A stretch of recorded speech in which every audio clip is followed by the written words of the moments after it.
Hello everyone, thanks for joining us. My name is Yvonne Heath with Love Your Life to Death, and today in the studio we have Anne Silk, who is a pediatric oncology nurse helping children and their families navigate through the difficult journey of children with cancer. And we also have Graham Thompson, who is a psychotherapist and counselor, and we discuss grief, death, and dying in children and the need to develop resiliency with our youth. Here's a quick clip. What drew you to want to be a pediatric nurse? Well, I've actually started babysitting when I was 11, and I love children. Mm-hmm. They are amazing. They're so resilient, and they're happy almost all the time. Mm-hmm.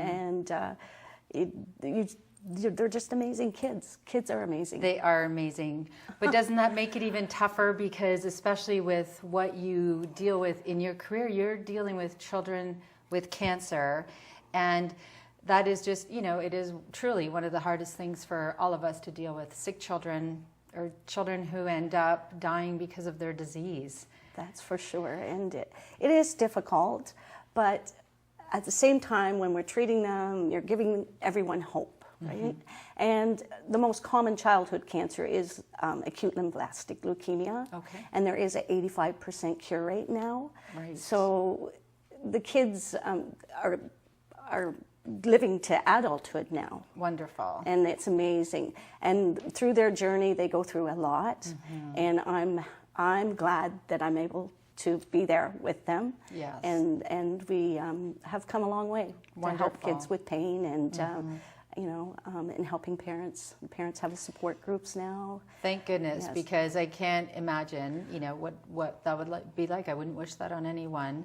And the thing that, as you know, I've written my book, Love Your Life to Death, and a lot of parents, we do have a very death-phobic society, and a lot of people do not want to talk, especially to children, about grief, death, and dying. And do you find that in your line of work?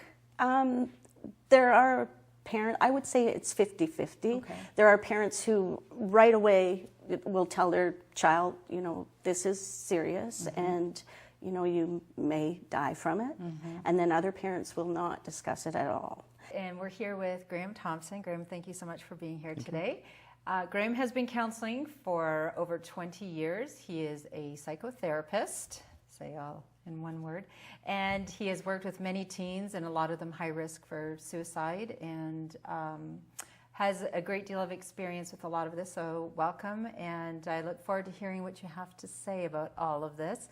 Talking to Anne, it was very difficult to talking about grief, death, and dying in children, and the question I asked before the break was, how many of our youth end up suffering a mental health issue of some sort?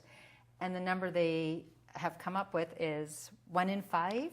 Yeah, so we have, the general stat is about 1 in 5 children or youth have some type of mental health disorder, mm-hmm. Or issue concern, and which makes it very interesting when it comes to grief and death, mm-hmm. because it's inevitable at some point. Mm-hmm. And so that means your 1 in 5 child is going to be facing grief on top of possibly already a diagnosed mental health disorder.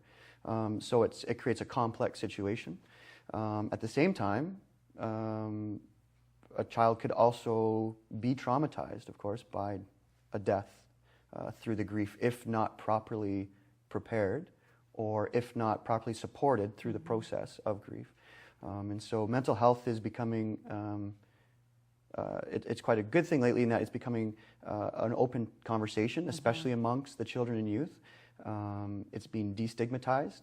There's been a lot of great programs in Canada, as well as in our local area, through the high schools especially. And so things are beginning to be talked about.